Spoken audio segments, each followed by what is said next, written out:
안녕하세요. 오늘도 사연살롱을 찾아주셔서 감사합니다. 서울에 살고 있는 30대 중반의 여성이에요. 저는 오랫동안 꿈꿔왔던 전원생활을 정리하고 최근에 다시 서울로 왔어요. 살아보니 생각과는 좀 다르더라고요. 그곳에서 겪었던 황당한 일들을 얘기해보려고 이렇게 사연을 보내게 되었어요. 저는 미대를 졸업하고 회사에서 그래픽 디자이너로 일했어요. 벌이는 꽤 좋은 편이었죠. 본가에서 독립해 살며 어마어마한 강남 원룸 월세를 내고도 저축까지 하고 살았을 정도니까요. 그 무렵 친구 소개로 남자를 만났어요. 건축사무소에 다니는 건축사였죠. 우리는 첫 만남부터 잘 통했어요. 성격도 잘 맞았고 가치관이나 미래에 대한 계획도 비슷했거든요. 특히 신기했던 건 그 사람도 저처럼 전원생활에 대한 로망이 있더란 거였죠. 우리는 6개월간의 짧은 연애를 끝으로 결혼했어요. 그리고 3년 정도 서울에서 신혼생활을 이어갔죠. 하지만 일이 바빠지자 우리 부부는 점점 지쳐갔어요. 결혼 후 이상하게 대형 프로젝트가 많이 들어왔거든요. 물론 그 덕에 돈은 좀 모을 수 있었죠. 커리어적인 측면에서 봤을 때 많은 도움이 됐던 것도 사실이고요. 하지만 일상생활에 대한 불만은 점점 커져갔어요. 저희 둘 다 돈은 있어도 쓸 시간이 없을 정도였거든요. 그러던 차에 시골집 시공을 맡은 남편 동료한테 연락이 온 거예요. 공사를 맡은 집 근처에서 괜찮은 빈집을 발견했다더라고요. 남편과 저는 동료가 보내준 빈집 사진을 보자마자 홀딱 반했어요. 저희가 꿈꾸던 집이었거든요. 우리 부부는 그 주 주말에 그 동네를 찾아갔어요. 서울에서 차로 2시간이 넘게 걸리는 곳이었죠. 시골이라고 해도 완전 깡초는 아니었어요. 조금 걸어 나오면 편의점도 있고 병원과 마트도 있는 곳이었죠. 게다가 주변에 산과 들이 많아서 공기도 너무 좋았어요.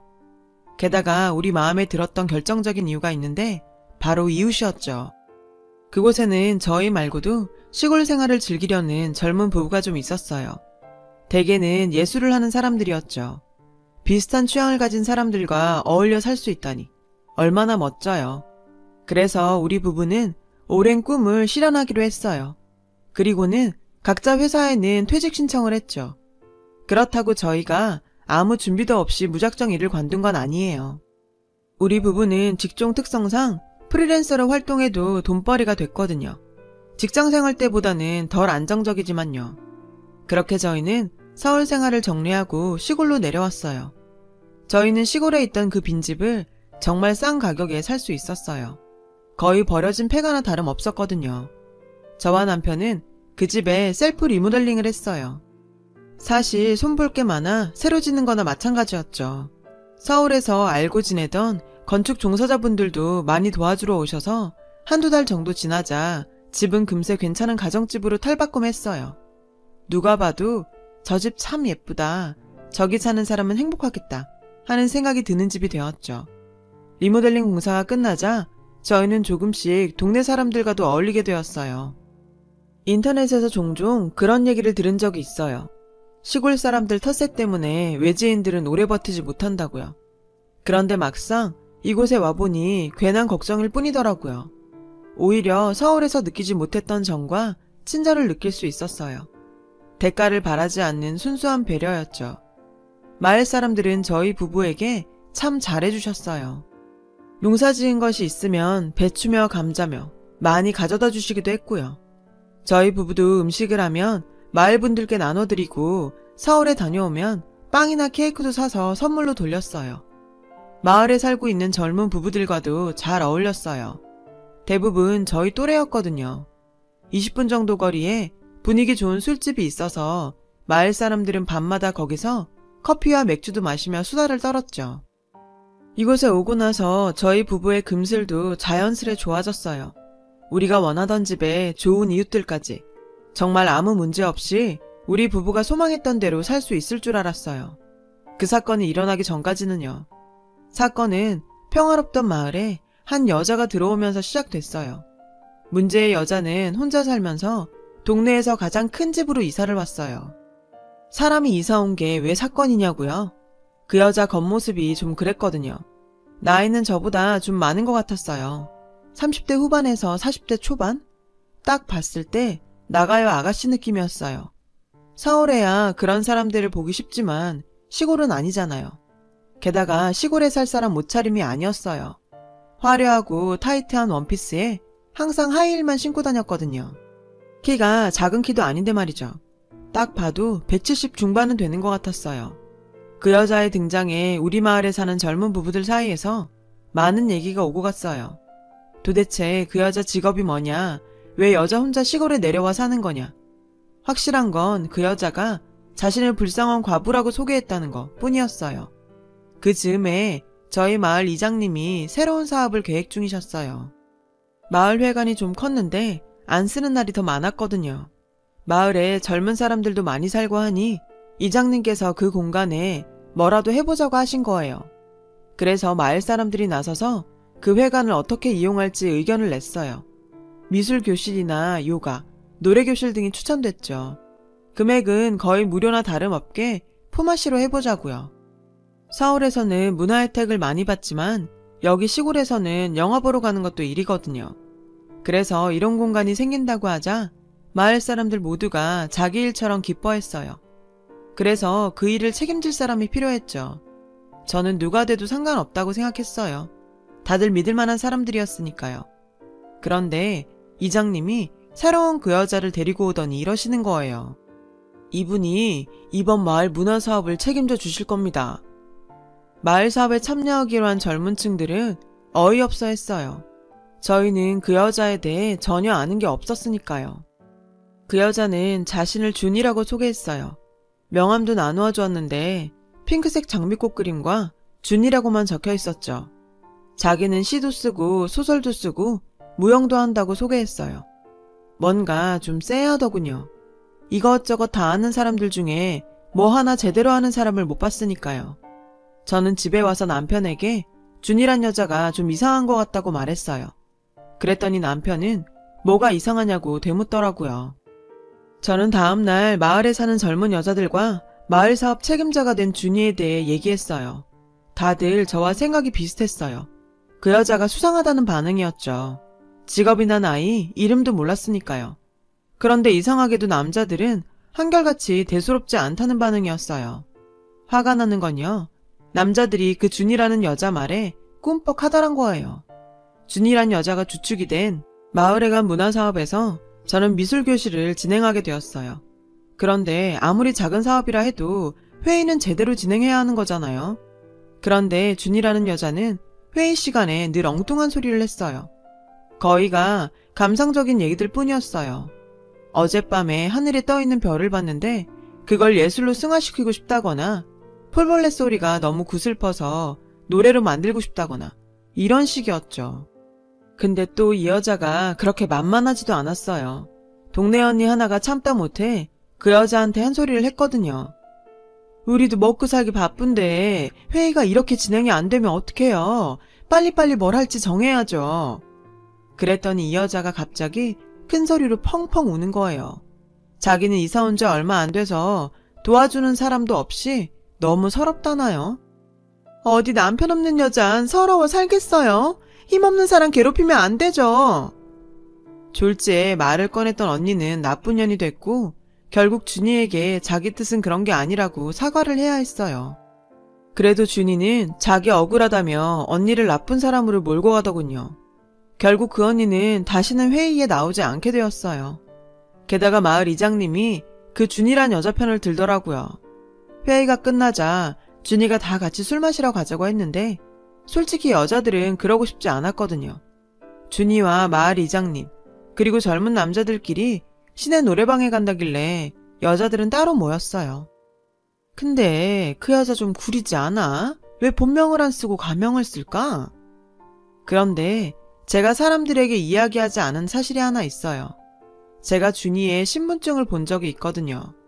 다 같이 카페에 가서 커피를 마신 적이 있는데 그때 준이가 자기가 사겠다면서 지갑을 열었어요. 지갑에서 신용카드를 꺼내다가 신분증을 떨어뜨렸는데 그때 신분증을 볼 수 있었어요. 사실 본 건 뒷면뿐이었지만요.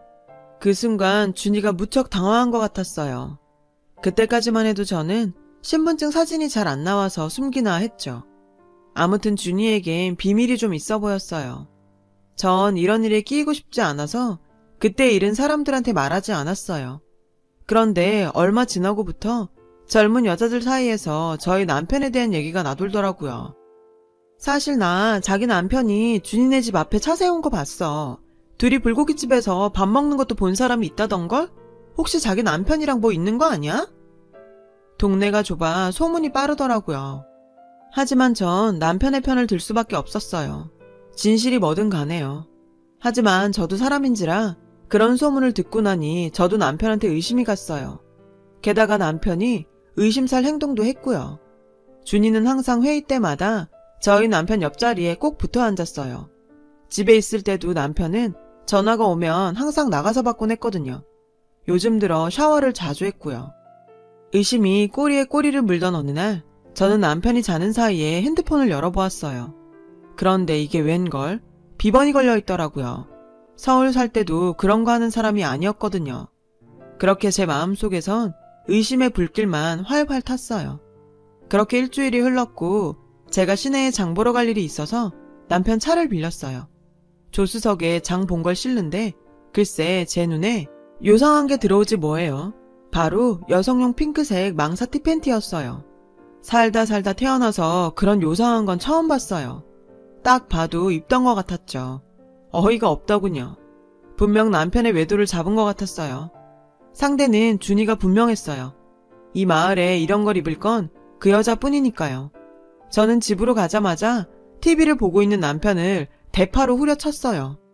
남편은 영문을 모른 채 피하기에 바빴죠.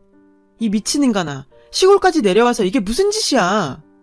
전 남편 얼굴에 차에서 발견한 티팬티를 집어 던졌어요. 그런데도 남편은 아무것도 모른다는 표정이더라고요. 정말 억울하다면서요. 싹싹 빌어도 모자랄 판에 발뺌을 해? 그때였죠. 남편이 뭐가 생각났는지 차로 뛰어가더군요. 그리고는 차량 블랙박스에서 USB를 들고 왔어요. 저는 속는 셈 치고 남편과 함께 블랙박스 영상을 봤어요. 남편은 평소에도 마을 사람들을 차에 많이 태워줬어요. 그래서 영상에는 마을 사람들이 많이 보이더라고요. 한참을 보다가 남편이 영상을 멈췄어요. 영상 속에는 운전석에 탄 남편과 조수석에 앉은 준이가 보였어요. 영상 속의 남편은 식용유를 사야 한다며 내렸어요. 준이는 남편이 내리자 자기 팬티를 후다닥 벗어 바닥에 숨기더군요. 그리고 씩 웃는 게 보였어요. 소름 끼쳐서 저는 영상을 끄고 말았어요. 이게 미친년 아니야? 나도 모르게 욕이 나오더라고요. 순간 남편의 얼굴은 새하얗게 질렸고요. 딱 봐도 남편과 준이 사이에 무슨 일이 있긴 있는 것 같았어요. 저는 남편에게 핸드폰을 내놓으라고 했어요. 한참을 뻗대던 남편은 제가 불같이 화를 내자 핸드폰을 내놓더군요. 오해하지 마. 난 그냥 답장만 한 거야. 당신이 걱정할까봐 말 안 한 거라고. 준이한테 온 문자는 가관도 아니었어요. 보일러가 조금 이상한데 맞을 거죠? 비도 오고 너무 외로운데 한잔 할래요? 다행히 남편 말대로 남편은 거절 문자를 보냈더라고요.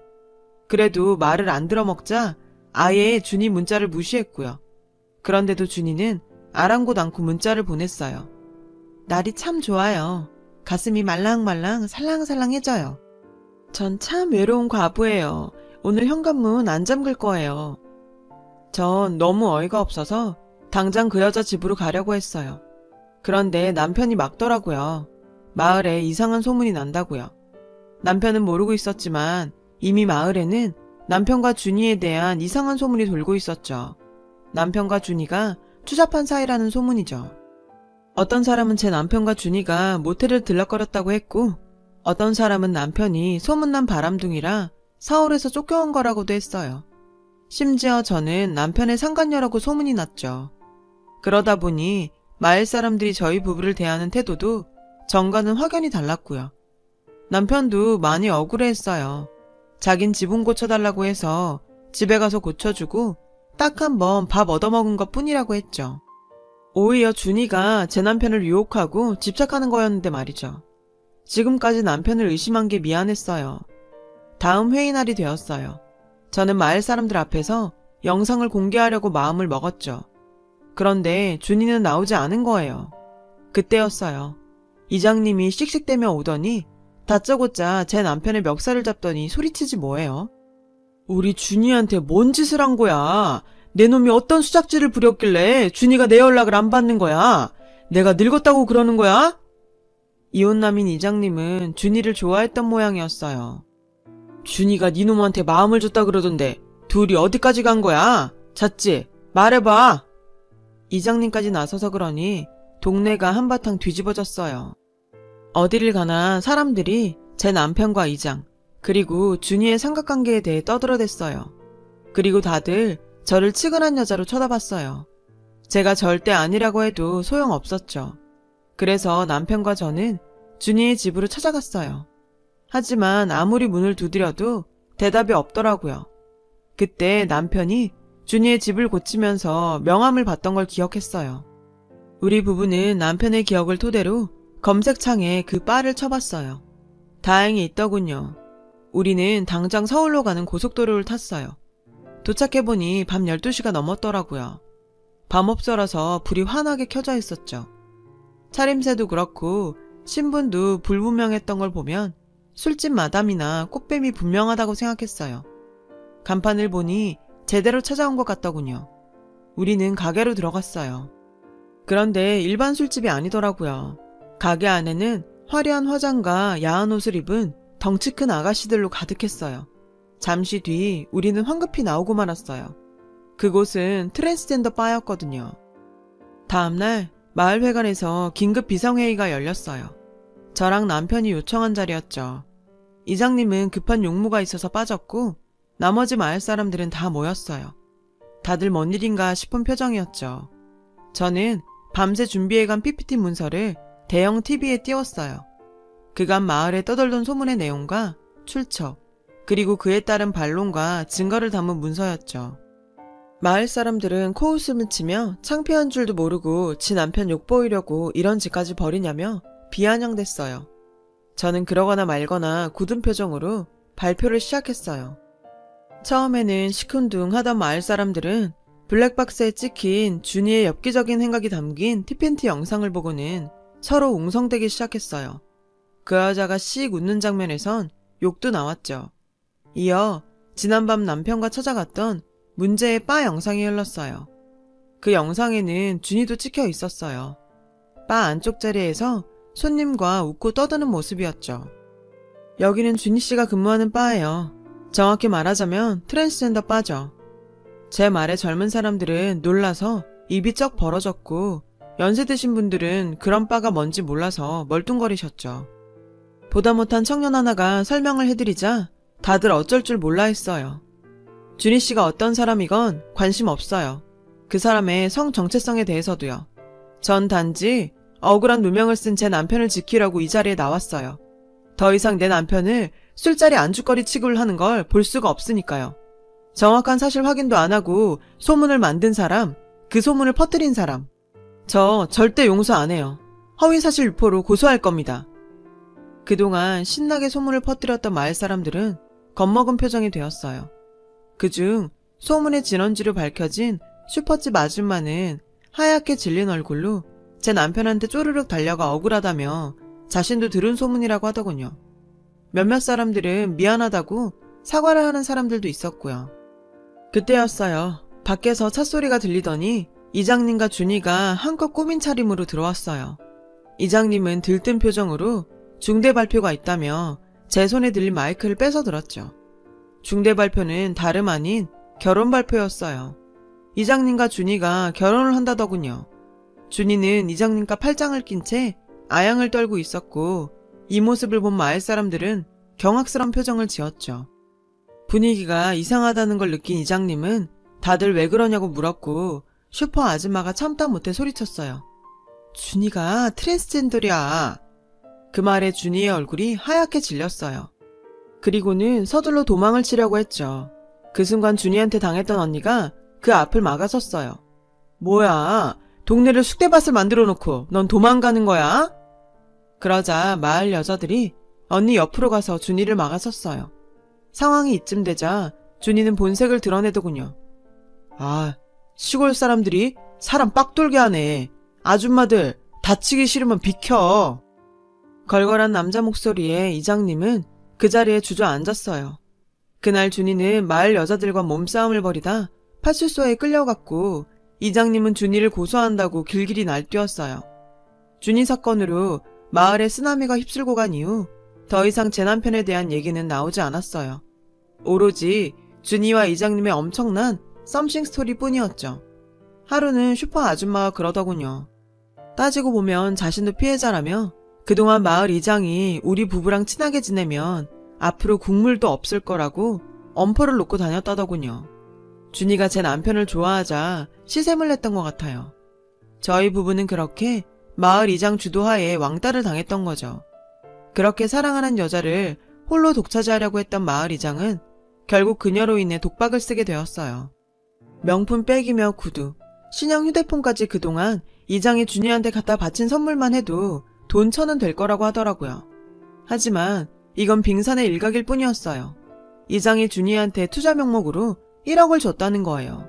하지만 준이는 투자가 아닌 일종의 선물이었다며 갚을 생각이 없다고 딱 잡아떼고 있고요. 거기다 프로포즈를 하면서 조상 대대로 내려온 땅을 준이 앞으로 명의 이전까지 해주는 바람에 집안에선 난리가 났죠. 도로가 난다는 소문 탓에 땅값이 20배나 올랐다는데 아주 큰일 난 거죠.